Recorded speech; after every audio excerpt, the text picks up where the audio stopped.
YouTube चॅनलमध्ये तुमचं खूप खूप मनापासून स्वागत करते. तर वाचायला सुरुवात करते आणि येस, आवडलं तर नक्कीच लाईक करा, कमेंट करा आणि शेअर करायला विसरू नका. टायटल आहे, अशी माणसं अन अशा गोष्टी. कशी दिली ग पत्री? 10 रुपये. बाईंनी ती पत्री हातात घेतली, उलटी पालटी करून पाहिली आणि परत दिली. पत्री ती पत्रीच, ताजी होती, व्यवस्थित होती, त्यात नाक काय मुरगडण्यासारखं होतं. पण तरीही बाईंना ती पत्री परत दिली. कदाचित 15-20 पानांसाठी त्यांना 10 रुपये जास्तच वाटले असावेत. काय झालं? नको, असं एका शब्दात म्हणून बाई पुढं निघून गेला. ओल्या रस्त्यावर पुढ्यात पत्रीचं टोपलं घेऊन बसलेल्या विक्रेता बाईचा चेहरा पाहताना त्यांना प्रचंड थकवा आलाय हे सहज लक्षात येत होतं. साहजिकच आहे म्हणा, वडापाव खाऊन आणि चहा पिऊन वेड मारून नेता येते, पण पोट भरत नाही. सकाळी 7:30 वाजता येऊन जागा पकडावी लागते, तेव्हा मोक्याच्या जागी टोपलं मांडून रात्री 10-11 वाजेपर्यंत पैसे गाठीला लावता येतात. हे त्यांचं अगदी सरळ सोट सामान्य व्यवहार ज्ञान. मधला मारुती चौकात रात्री 9 वाजून गेले होते. दुकान बंद होतं. आली होती आणि तरीही ही रस्त्यावर विक्रेता मंडळी मात्र अजूनही बसलेलीच. ऊन असो, पाऊस असो, धूळ असो, माणसं आणि वाहनांनी खचाखच भरून वाहणारा रस्ता असो, दिवसभर कर्कश हॉर्न वाजवणारी वाहनं असोत, रस्त्यातून मधोमध फिरणारी अन्न मोठा मोठा लेपो टाकणारी भटकी जनावरे असोत, हे सगळं असलं तरी लोकांच्या घरात हरतालिका, गणपती, महालक्ष्म्यांचा सण आहे म्हणून आपापल्या मीठ मोहरी पुरते तरी पैसे मिळतील या अपेक्षेनं दिवसभर बसलेली माणसं. यांचं सगळं आयुष्यच वेगळं. अंथरुणच असं मिळालेलं असतं की डोकं झाकावं तर पाय उघडे पडतात आणि पाय झाकायला जावं तर डोकं उघडं राहणार. मुद्दा घासाघीस करणाऱ्या सवयीचा नाही, गणेश उत्सवाच्या निमित्तानं होणाऱ्या आर्थिक उलाढालीचा नाही आणि विक्रेता ग्राहक संबंधाचाही नाही. मग हा प्रसंग डोळ्यात ठसण्याचं कारणच काय? एखाद्या माणसाविषयी कणव का वाटावी किंवा त्यांच्याविषयी सहानुभूती का वाटावी?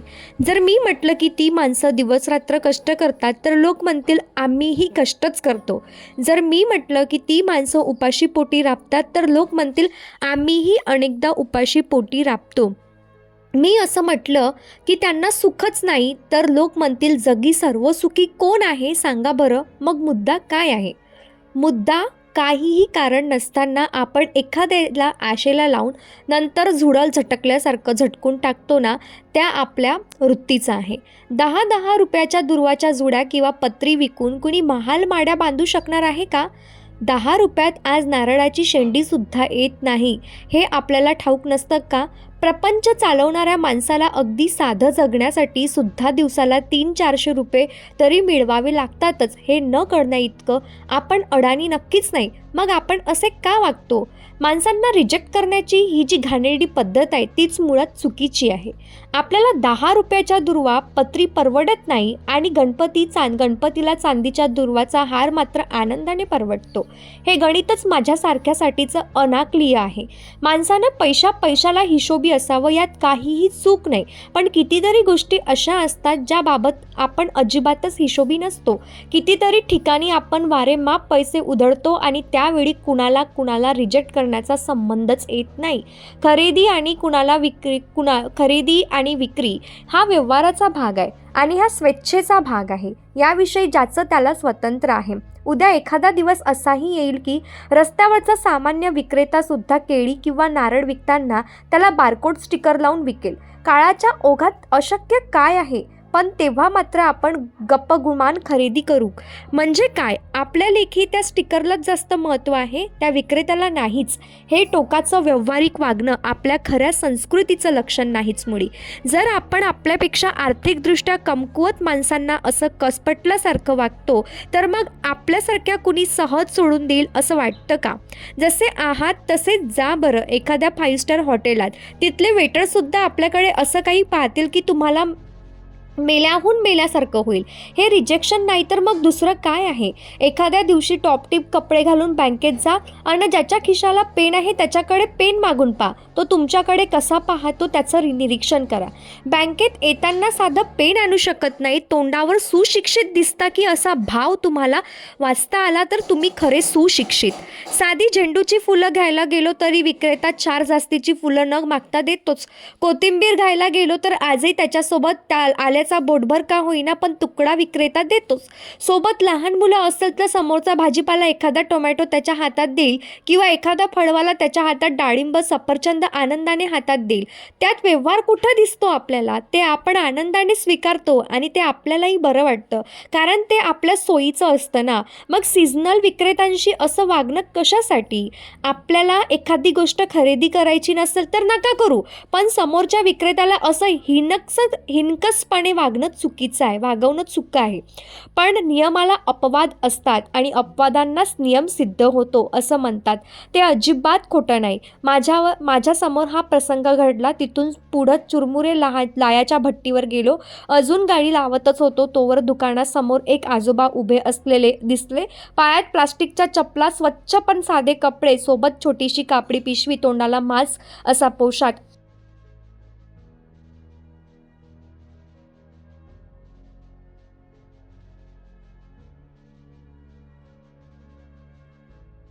अर्धा किलो चुरमुरे द्याल का? आवाज अगदी शांत अन साधा. देते की. अजून काय देऊ बोला. शेंगदाणे कसे दिले? 40 रुपये पाव किलो. किती देऊ? पाव किलो द्या. अजून? फुटाणे कसे? 35 रुपये पाव किलो. बरं ठीक आहे. फुटाणे नकोत, एवढं पुरे. समोरच्या बाईंनी दोन्ही जिन्नस बांधून दिले आणि तेवढ्यात त्यांचा नवरा आला. तू जरा आत बघ, मी यांच्या बिलाचं बघतो, असं त्यांना म्हटलं. बायको आत गेली. हां बोला काका, काय काय घेतले तुम्ही? काकांनी सांगितलं 50 रुपये द्या काका. अहो पण त्या वहिनी सांगतात त्याप्रमाणे तर 70 रुपये होतात. नाही हो, 50च झाले.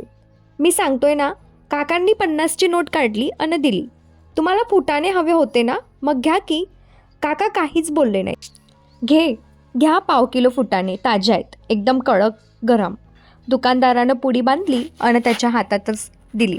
ह्याचे किती? 35 ना? नाही हो, 25. हो, श्रावण महिना संपला, फुटाण्याचा भाव उतरला.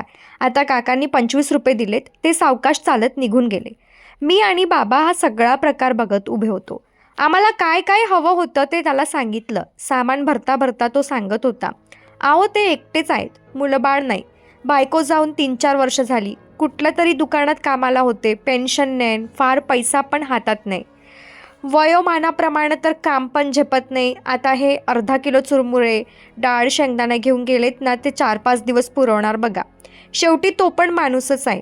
आता दिसले गरम फुटाणे म्हणून खावेसे वाटले, पण म्हणून यांच्याकडून बाजारभावाने पैसे घेऊ का मी? आपल्याला पण माणुसकी म्हणून काहीतरी पाहिजे का नको सांगा?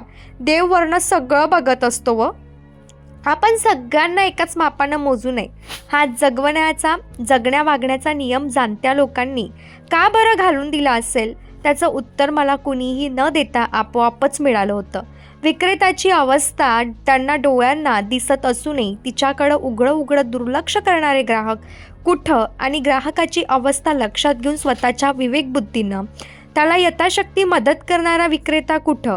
व्यक्तीचं सामान्यपण आणि असामान्यपण दिसतं ते असं सुशिक्षितपणाचं टॅगचा इथं काहीही संबंध नाही.